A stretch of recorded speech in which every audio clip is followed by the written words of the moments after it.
can I guess your life right now?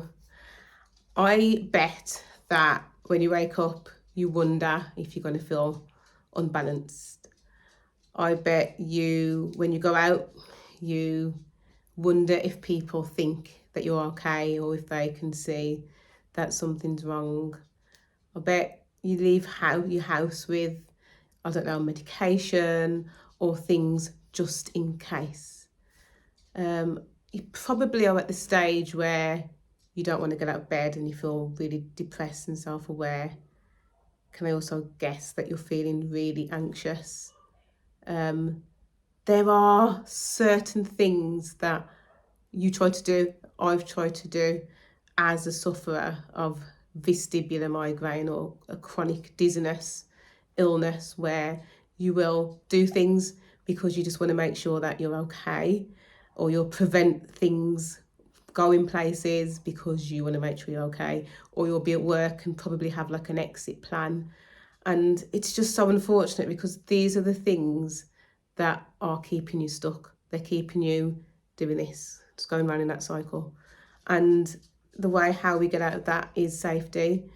It's difficult because the way how our mind works when we sense danger is that we want to make sure that we equip ourselves with anything that we think will make us feel better, whether that is just staying in bed, or whether that is making sure you bring something out the house with you, whether that is, wondering if people think you're okay, and then get into a place where actually they must think that I'm okay. They can't actually see what's happening, or what if they can see what's happening, or, your mind overthinks, what if they're seeing something that I'm doing? What if they can tell that I'm not speaking properly? And it's just so much paranoia. It's so much, it's so sad because it's so much stress, and it's just the wrong message that we're sending to our brain. But it's also the obvious reaction, especially when you have no idea what mind body healing is. What else are you going to do? You're going to panic. You're going to be like, oh, and you tense up.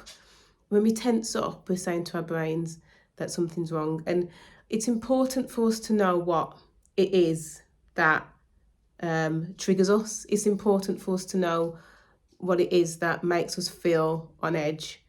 And it's also important for us to understand the things that are making us not achieve the things that we should be achieving throughout the day. And I think when we do understand what those things are, like this is what works for me, and this is how mind body works, is that you don't avoid them. So you don't avoid facing your day by staying in bed. What you do is you get up and you take small steps. You don't avoid going into work. You go into work, because the more that we say to our brains, I'm okay, I'm going to do this, I'm okay, I'm going to get out of bed, I'm okay, I'm going to go into work, I'm okay, I'm not going to bring this with me, is the more that our brain will understand that we're safe.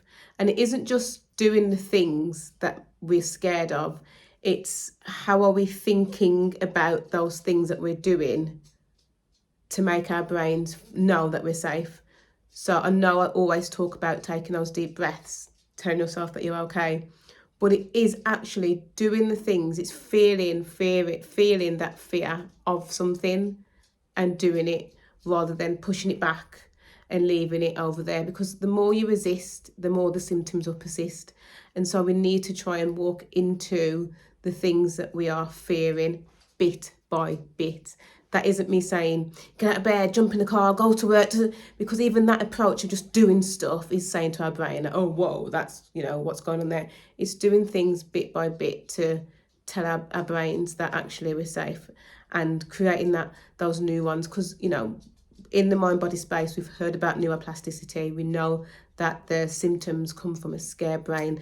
The symptoms aren't actually coming from the area that we feel the pain. It's starting from here, and then it's coming out wherever we feel it, whether it's in our brain, whether it's when we're walking, whether it's in our arms, whether it's in our gut.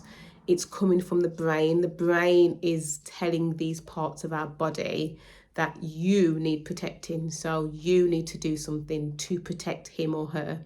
So we need to try and tell our brains, actually, no, I'm good.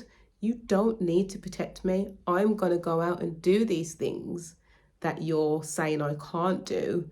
and I'm gonna do it bit by bit, and I'm gonna show you that I'm safe. Although, if you want to be there, that's absolutely fine. I'm not gonna stop you, but I'm okay.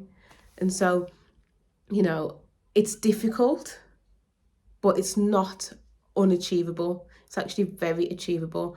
What I want for you is for you to take these steps, and I want you to become your own evidence, so that you're not just watching case studies where you see people talking about how they've, got better, but you're actually saying to yourself, oh, actually, I feel better knowing that I've done that myself. Oh, I'm going to tell somebody about my journey and how I've gone from being scared and symptomatic to safe and less symptoms.